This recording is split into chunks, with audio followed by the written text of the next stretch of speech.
What's going on, good people? It's another Friday night. We at 9 p.m. So you know what we talking? We are talking NFL on the NFL Gridiron Flex. And it's your boy Cool McCain, riding solo. But ain't nothing wrong with that. Cause all that means is I don't have to share the screen with anybody. I get to talk all by myself. But no, all jokes aside, exciting week coming in the NFL. Every week's exciting because you start to see separation, right? Weeks 1 and 2, we've got the 0-2 teams, we've got the um, 2-0 teams, we got the 1-1 teams. So we're starting to see some differentiation now. We're starting to see some teams hit 3-0, like what happened on Thursday. Some teams hit 1-2, like what happened on Thursday. Some teams kind of start to separate themselves and give us a better idea in about the next 2-3 weeks on kind of where things look like they're going, at least for the first part of the season with teams. So, we're going to talk about power rankings. That's what we do. Been a lot of NFL injuries happening. They're kind of piling up. I'm not going to go through the individual people. We'll talk about some of those that just recently happened. But, is it something that should be a concern? We'll answer that question, right? Lock and shock of week 3. So who's a lock and what's a shock pick, right? And then we'll do a complete preview with storylines for week 3 of the NFL season, as well as we'll talk about, of course, that game that happened on Thursday last night. So let's start there. So we'll do our Thursday night game review. So we had the San Francisco 49ers and the New York Giants. The New York Giants looked overmatched. They hung in for a while, and then it's like San Francisco woke up and it was done. But I felt like the Giants fought. They didn't have the talent. Guys just couldn't make the plays. They missed Saquon Barkley was a big part of their success last year, right? Breeda's not Saquon Barkley. So I just felt like this game really went the way I expected it to go. But at the same time, it also showed us that I think the Giants are going to fight all season. I think there are games that they can win. But you have to look at them and say this probably is going to be the worst team in the NFC East as of right now. Now, of course, these things can change from week to week. But, for me, we could go through the stats of the game. It's still fresh in everybody's mind, but I'll simply say this because I think it's more apropos. When you're looking at this game, you're asking yourself, which team came out and tried to give their all at the beginning and tried to punch the other team in the mouth, and which team came out a little slow. Purdy wasn't playing as well to begin the game, but then it kind of picked up. And there's nothing wrong with that situation. There's nothing wrong with that scenario. And you know why? Very simple. That's why you play the game, in the words of Herm Edwards. We don't expect to come here and just dominate everyone, right? You don't expect that because that's not realistic. You're going to win games that you should win by playing the way that you should play. You're going to lose games that you should win if you don't play the right way. San Francisco understood this was a game that they needed to win. And when they woke up, they poured it on, right? They were missing Brandon Ayuk. That's obviously a piece of what was happening to them, how they were being affected and what was going on. But at the end of the day, that's not a big concern. The big concern is, do you win, do you lose? So we're looking right now in the NFL, and San Francisco is the only 3-0 team as of now because they're the only one that had an opportunity, right? So we're going to get into the matchups for Sunday, for sure. And then we're going to get into the Lions-Packers Thursday night matchup, just, storylines, different things from that as well. But, of course, we're going to also want to discuss top 10, right? NFL Power Rankings top 10. So if you're watching, feel free to put your top 10 in the comments.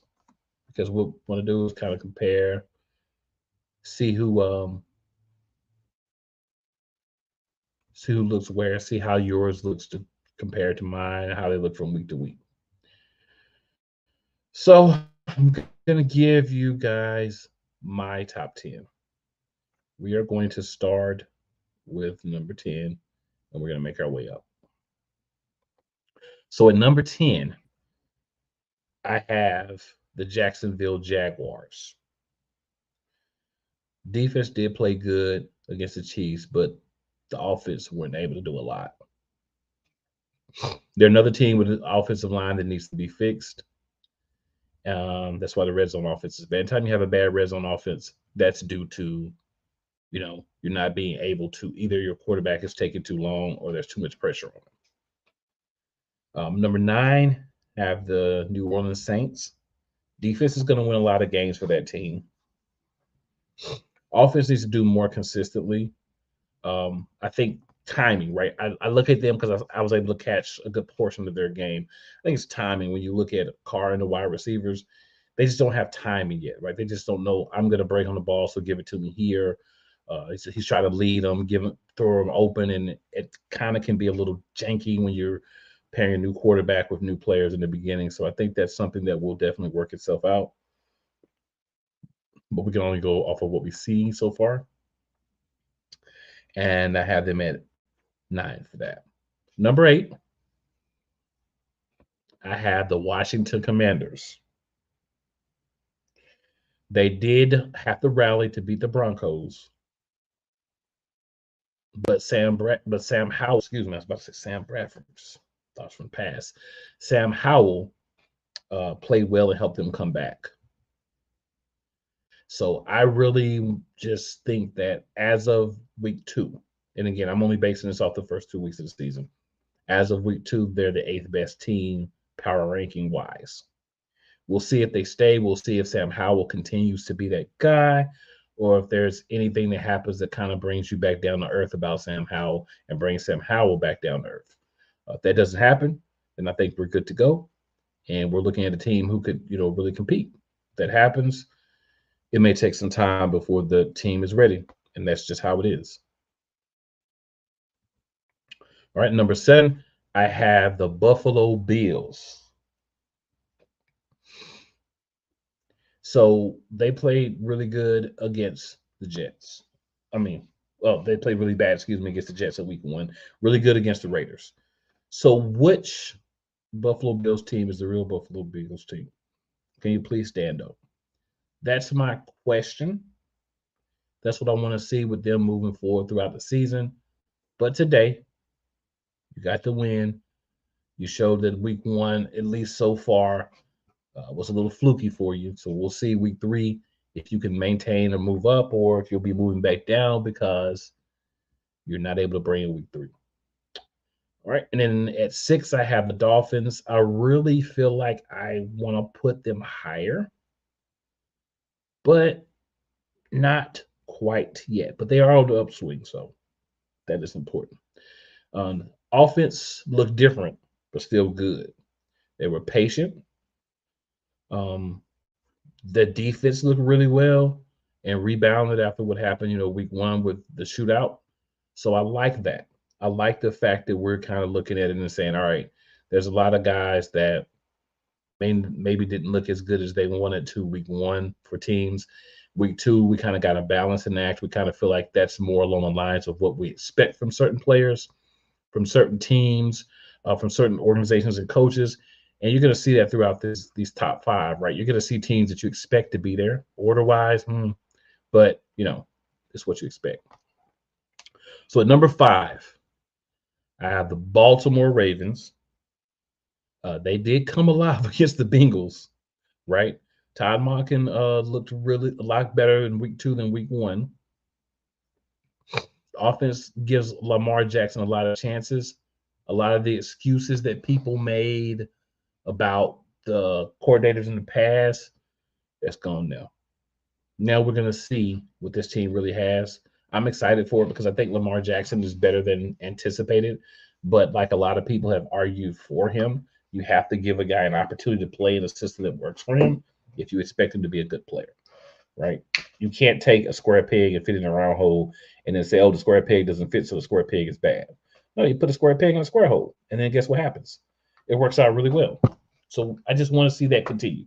I just want Lamar Jackson to have that offensive coordinator that really knows how to work with him and help him be the best that he could be. And that's what you should want for every quarterback or every player that you have on your team. You should want him to have an opportunity to go out and have a coach that's going to work with him and make him the best that he could be. So that's what we're looking at. That's what we've got. So I'm excited to see. All right, at 4, we have the Kansas City Chiefs. They didn't do a lot in beating the Jags, but their defense, red zone wise especially, they did their thing.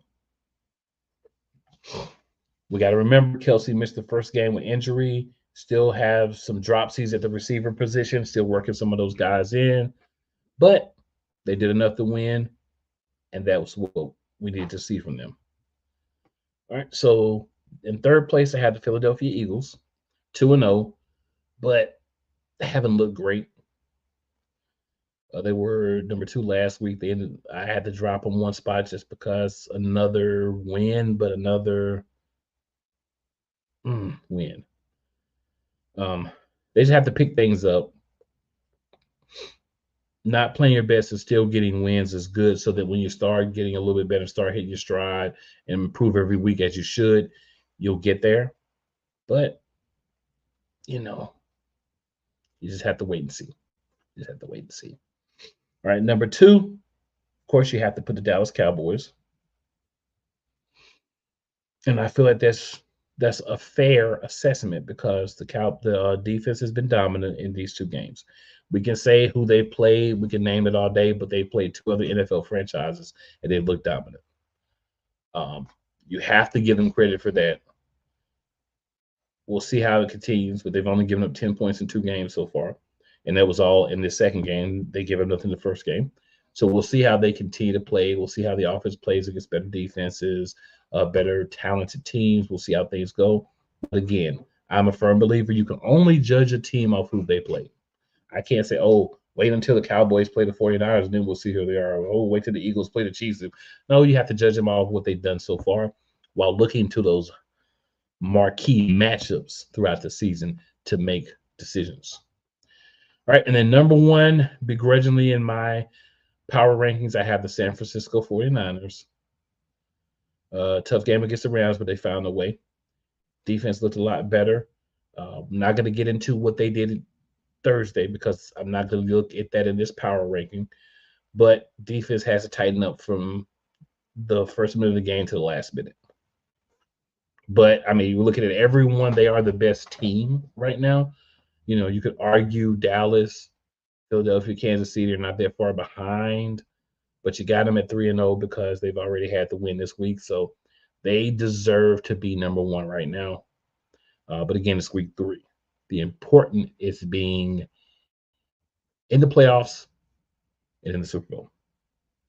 That's what's important. So, yeah, just a couple of thoughts there on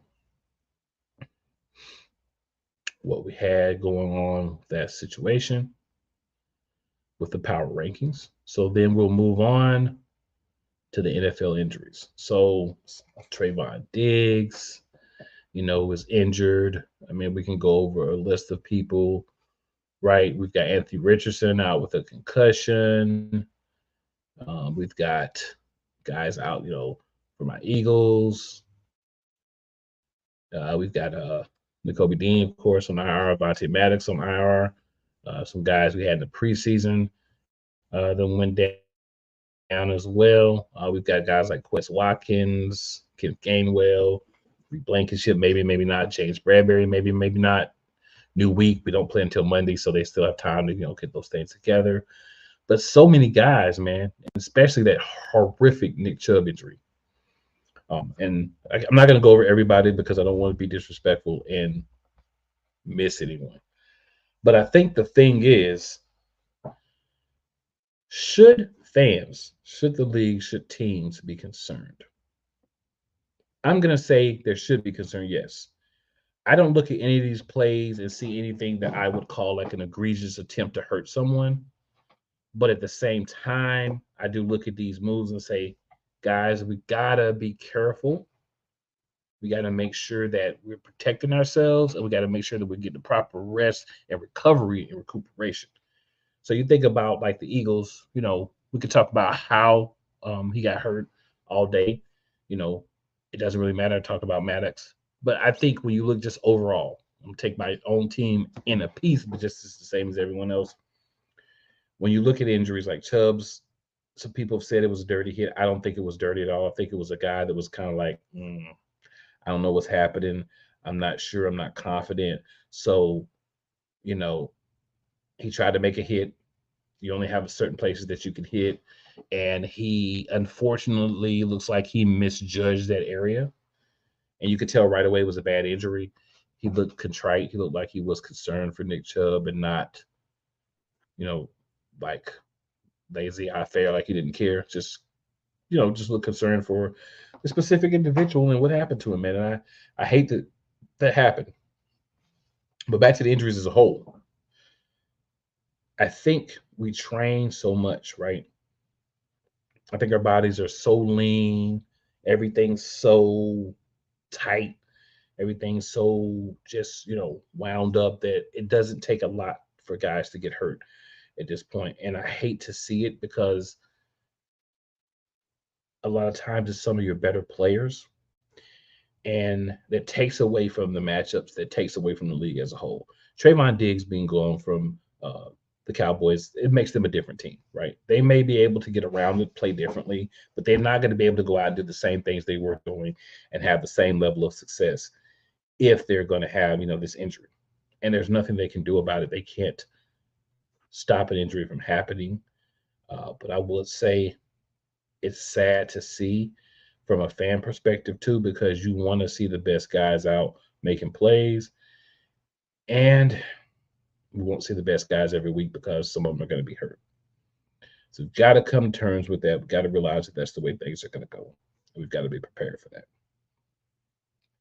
We also have to understand next man up, and that's why it's important now in a lot of these key positions to have really strong backups. It's important when you're going through training camp, when you're cutting players down, when you're getting down to your initial roster, that you're looking at people and saying, this guy is really good. If something were to happen to this guy, he should be able to come in and do a respectable job. I'm not assuming that a guy that plays behind a guy is as good, but I'm just saying you want to get to where you have those people that you feel confident. If something happens and I have to put him in the game, I feel confident that he can do what I need him to do. And they don't always do that, right? We don't always see that. And that is concerning. But again, I feel confident that moving forward, we're going to do a better job as an organization, as a league, as teams, in trying to build depth, get the best players, and coach that second unit as well. Because your starters are one play away from being hurt now. Your backups are one play away from being the starters. And then your third string is one play away from being your backups or the starters if another injury happens. So I think it's important for teams to look for that. A lot of teams have been hit with the bug early. Hopefully, you have a chance for those that are not season-ending injuries to get those guys back and make runs down the stretch. And if you do have a main piece that you're missing, hopefully you'll be able to get some other guys to at least do some of the things that player was doing so that you can continue to be in that situation where you're being successful. So for injuries, we should be concerned. We should be worried. We should try to figure out ways to maybe give these guys a little bit more rest, maybe go easier in practice sometimes. Maybe guys need time to recuperate after these violent battles that we call football games. And I think that's another piece, is not getting that complete time to really heal and get yourself back right. Will put you in a situation where you're more susceptible to injury. It's been said a long time, and you may agree with this, you may not, but guys are so sculpted, so cut, so ready to play, so in mid-season shape that they don't have room to have a minor injury, right? You twist your leg wrong. You used to pop up and you just hurt. Now you're getting injuries because everything's so stretched, everything's so tight, everything's so muscular. Um, that could be a reason. It could just be the injury bug just bites all the time. There's so many ways that you could go as to why it's happened. Maybe guys are doing everything they can to try to make teams so they're not putting themselves in positions to get the proper rest. Maybe stretches not being done as it should, combinations of these things. And maybe some guys are just prone to injury over time because of wear and tear. I mean, we don't have a scientific answer. If we did, we would fix it, right? But just finding ways to try to help these guys stay on the field and stay in peak condition throughout the season, I think would be the logical move and the right move for everybody to make. So hopefully we get in a position where that can happen. All right, so we're going to now move to our lock pick of the week and our shock pick of the week. And your lock obviously can't be against already happened like the 49ers game. That's pretty much a lock, but can't be that. So when I look at a lock of the week, I think there's several ways you can go for a lock this week, right? There's several ways where I could say this is a lock. But I live in Charlotte. So I'm going to go with the Seahawks as a lock to win and manhandle the Carolina Panthers, who are going to be without Bryce Young. And they're going to be starting Andy Dalton, who in his past has been a turnover machine. So I'm going to go there as my lock of the week. I believe Seattle will beat the Panthers and will beat them pretty handily. And there's not much to really say about it. That offensive line is not good. They are having some success with Miles Sanders. He's looking good statistically, but the team just isn't going to be able to win games until they can get a little bit better on defense, but until you can really get that line straightened out. You can't put your quarterback in the situation that they are. Unfortunately, we're putting Bryce Young in, and now we're going to put Andy Dalton in and expect success. So I'm definitely making that my lock of the week. There are other games you could do. You could go the Dolphins over the Broncos. That's a lock of the week for me. If we're talking multiple locks. Obviously, anybody who plays the Cardinals is a lock for me this week. It's the Cowboys. So those are games that we could do that I feel like are locks of the week. So for an upset, now this is a bigger one. This is a little bit more interesting. And there's always multiple ways to go with this, right? But where I am going to go is I'm going to go to the very last game of the week, the Rams at the Bengals. So we've got the Joe Burrow injury. We've heard some rumors that he's been at least one of his wide receivers, Jamar Chase, to say, "Hey, you sit down till you're healthy." We've got the Rams, who at 1-1 look pretty good. Got a win, got a loss. They look pretty good against the 0-2 Bengals. I'm gonna go Bengals because I think that they're the underdogs in this, just based off what's happening. And I'm gonna pick that as my shock of the week. My shock of the week is the Bengals come out, Joe Burrow plays, he plays well, and that's the lock of the week. The shock of the week. So for my lock of the week, I'm going Seattle over the Panthers. For my shock of the week, I'm going the 0-2 Bengals with a great game out of Joe Burrow over the Rams. So that's what I'm picking for those two as my lock and shock. All right, and then we're going to now just take a trip through the schedule.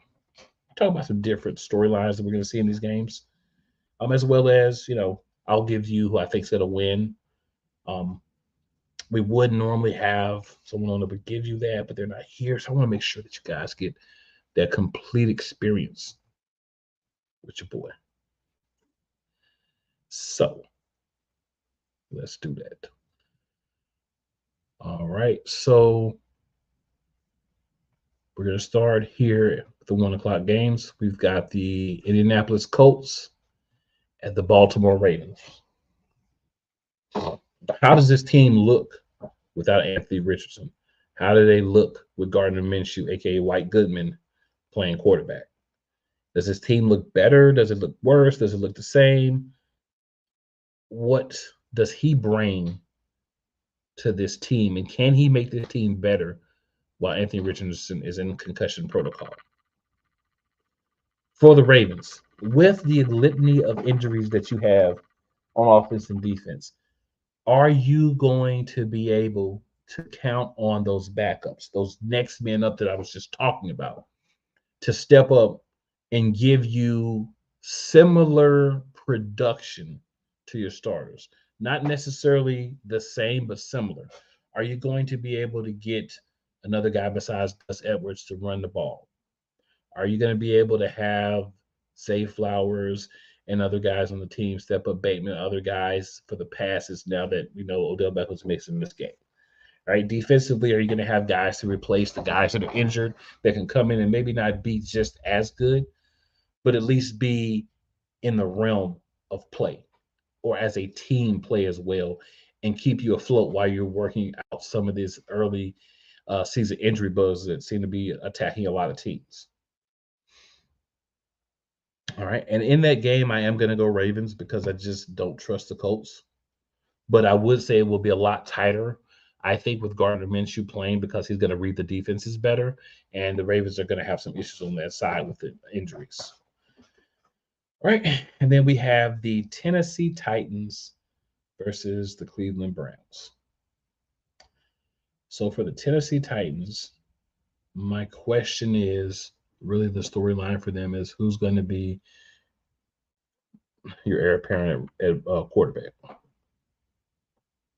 Are you going to go with the guy, Malik Willis, who looked better? Are you going to go with the guy, Will Levis, that you drafted, and you don't want to admit a mistake? For the Browns, is this the week we start to see the real Deshaun Watson stand up? Or is what we saw the first 2 weeks really Deshaun Watson at this point in his career? That's the question. And the answer, I don't know yet. There's no way we can know yet. But that is the question. And we have to find an answer for that question because we need that answer. We need to know what we're going to get out of Deshaun Watson from week to week. We need to know what our expectations should be for him from week to week. So that would be my two storylines to follow there. And I'm going to go with the Cleveland Browns in a very tight matchup. We have the 2-0 Atlanta Falcons against the 1-1 Detroit Lions. In this game, of course, is in Detroit. The Browns game, of course, is in Cleveland as well. So the Falcons are 2-0.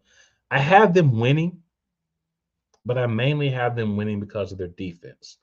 So I think this will be a running thing to watch or storyline to watch for the Falcons.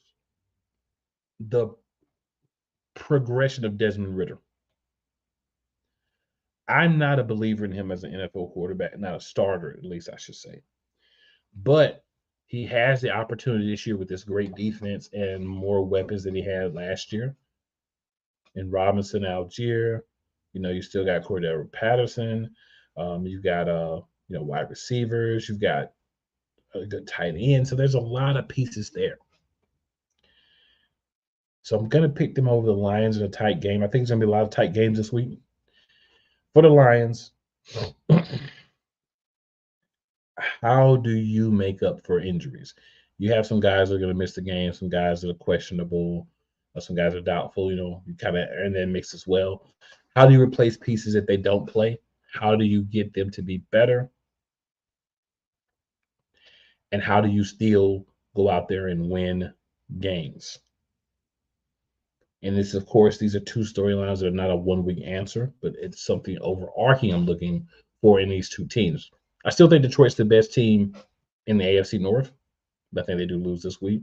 But next game is the Saints versus the Green Bay Packers. I'll go ahead and tell you, I have the Packers losing this game as well. I have the Saints winning. I think Derek Carr is getting better with the receivers every week. He's kind of learning where to put the ball for them, where to give them, where they like it. They're understanding how he throws, that he throws two spots. He likes to lead, things that make him different from what they may have had in the past. So I think it's just a learning experience there, and I think that's getting a little bit better every week. It's another one of those things. It's going to take some time, but it's going to get better. So I look forward to the Saints being 3-0 after this game against the Packers. All right. And then we have the Houston Texans and the Jacksonville Jaguars or Jaguars. So I've got Houston losing, a close game to the Jaguars. I think Jacksonville does have the positive line. Texans are missing some players as well. This is a theme you're going to hear every week. For Houston, can CJ Stroud put the team on his back and help them win games that maybe they should lose, or help them get that first win in the division? How long will it take? Or the first win, period. All right. And then the Jaguars, can your defense step up, and can Trevor Lawrence have a bounce back game against the Texans? I do have the Jaguars with it. All right, then we have the Dolphins and the Broncos. All right, so for the Broncos, is this marriage going to work? Is Sean Payton and Russell Wilson going to work? They're 0-2 right now. Season's still young, but 0-3 could ruffle some feathers within that organization. And I believe that that's going to happen 0-3. Miami Dolphins are 2-0. Will Tua Tagovailoa be able to stay healthy? Because if you can assure me that Tua will make it through this game, there's no way the Dolphins should lose this game. But can Tua Tagovailoa stay healthy for the season? And then also for the Broncos, what happens if you do go 0-3?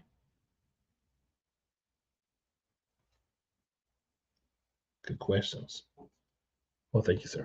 All right, we've got the Los Angeles Superchargers against the Vikings. So for the Chargers, how will Brandon Staley screw this one up? Brandon Staley's been bad at finding ways to not help his team be successful. Hopefully he breaks that this Monday at 1 p.m., but it's a 1 p.m. game against the Vikings. But I still feel as if the Vikings running game is sus at best, right? They went out and got Cam Akers in a trade because they obviously feel like he can bring value. And that was for a conditional 6.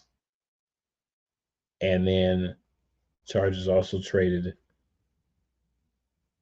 a 7th and Cam Akers, the Chargers did, for a conditional 6 from the Vikings that could drop depending on Cam Akers' production.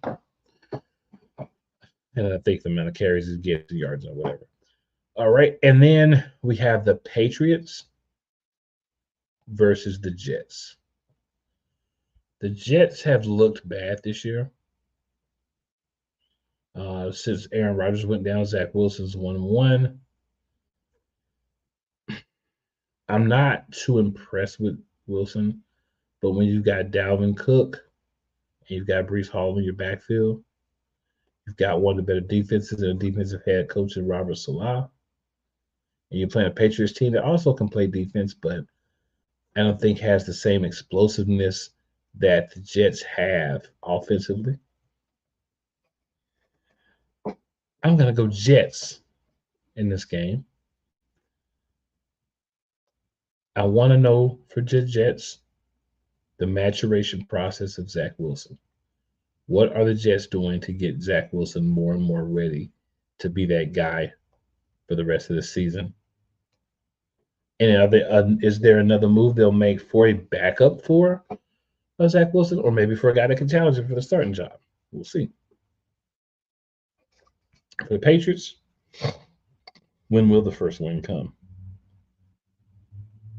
Right? When will they get that donut off that side of the standings? The Patriots are a team that is really good defensively, but they're not good enough offensively. They don't give up a lot of points, but they don't score as many as they give up. You know how that always turns out. All right, and then we have our last 1:00 game, the Buffalo Bills versus the Washington Commanders. Buffalo Bills. My storyline for you is, will Josh Allen continue to improve as he did in week 2? Or will we see a version of Josh Allen closer to what we saw week 1? And how many bad games and how many good games is Josh Allen going to give the Bills? For the Commanders, is Sam Howell ready? Is he really that guy? Is Eric Bieniemy that much of a difference maker? We know before the season started, there was a lot of complaints from players about Eric Bieniemy and his style of coaching. I don't see much complaints now that you're 2-0. And I think you're going to be 3-0 because I think the Bills, while they'll be game, Josh Allen just seems like he's not really himself on the field. We talked about the Seahawks and Panthers. Did pick the Seahawks. I think Geno didn't write back. He started to write the letter, but then he balled it up. That was the end of game 1. I do think that the Panthers are not that good of a team. You don't protect your front. You leave the guy to dry to be beat up. Bryce Young's not playing. Andy Dalton's playing. Just don't see a way Seattle loses this game unless they come out and just completely stink it up. All right, then you have the Cowboys versus the Arizona Cardinals. The Arizona Cardinals are the worst team in the league. I said that before the season started. I thought some other teams were going to be down there with him. But I will tell you this, the Cardinals are 0-2 bad. They're about to be 0-3 after they face the Dallas Cowboys, who I affectionately, and we'll put that term in quotation marks, call the Arlington football team. So you play the Cardinals, you win a game. You lose to the Cardinals. Oh boy. I don't know what to tell you. All right. We've got the Bears at the Chiefs. So my storyline to follow the Bears is Justin Herbert. Who will he blame if he doesn't have a good game this game? And what will he do to try to improve from week to week? For the Chiefs, is Travis Kelce 100% healthy? And is he going to be able to help the Chiefs win by being more of the guy that's just out there and not really doing too much and blocking and stuff like that, not really partaking in the other pieces? So I do have the Chiefs winning because I do feel like the Chiefs are the far superior team.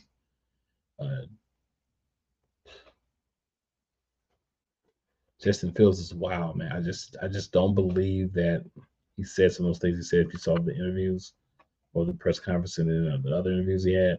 But I think there is something to be said for creativity. I do think there's a time where you have to listen to your coaches. And I think that's where Justin Fields is struggling, understanding the time and how to switch between the reading. Right. If you've played video games, if you watch sports, you know plays are called one way on the field. And when you're looking at them or when we're looking at it afterwards or during it, it's like, oh, why didn't they call this? They don't always have all that information beforehand. But I think even with all those things, the Chiefs are the far better team and they'll win this game. All right, then we're going to go into the Steelers and the Raiders. Steelers storyline, can they continue their streak of having more wins than losses, being over 500 after this season? And if so, who's going to be the one to do the most in this game to win? The Raiders, the issues with Josh McDaniels, right? We're going to go there. The Steelers, the issues with the quarterback. Is Kenny Pickett that guy? Do they have enough of a receiving core? And can they stay over 500? Back to the Raiders.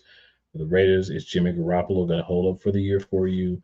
Josh McDaniels enough to help you be a good team. I'm going to pick the Raiders this week. I think this was the true definition of a 50-50 game, but I am going to pick the Raiders.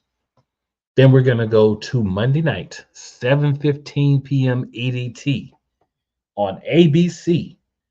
You've got the 2-0 Philadelphia Eagles against the 2-0 Tampa Bay Buccaneers. Tampa Bay, this main story is Baker Mayfield. Can Baker Mayfield play the way he's played the first two games for the entire season? Excuse me, was that of a side?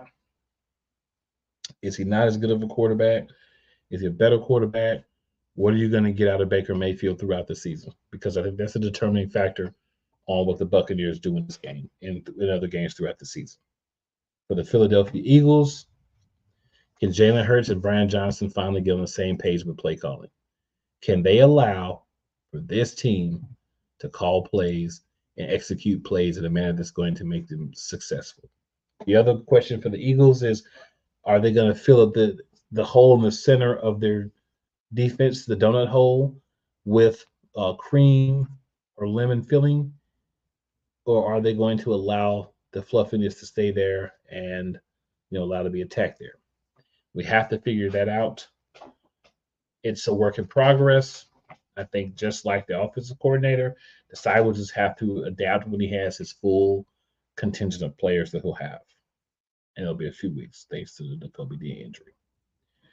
All right, and then at 8:15, we slightly went over the Rams and the Bengals. I believe the Bengals are going to win and that they're the underdog because of the Joe Burrow situation, as well as their offensive line not being that wonderful. So for the Bengals, I'd simply say, if you want to be successful, if you want to win, you've got to do what's best for the team and what's best for Joe Burrow. If he can't do further damage by playing, he's probably going to give it a go. If it can tear it more, if it can raise the grade of the injury, then maybe not. But if so, I think he goes. I think he has a big game. The Rams, the question is, can you hold up defensively for the entire season? And I'm not saying the Rams don't have NFL caliber players who can't play. I'm just saying you're playing against some of the best football players in the world. Can you hold up, for that? And that's what I have, for those teams as far as those things go. I have the Eagles, of course, beating the Buccaneers, and I have the Bengals, of course, beating the Rams. All right, so then we have one last game that we will need to discuss. That'll be the beginning of week 4 next Thursday.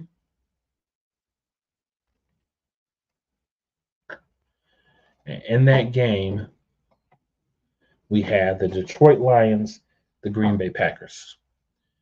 Same story for Detroit. Can you come out and get this big road win in your division and show that there's a changing of the guard?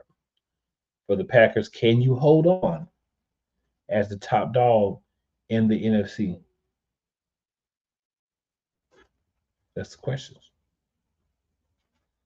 Or I should say, as the top dog for the Green Bay Packers, if they can win this game and maybe win this weekend.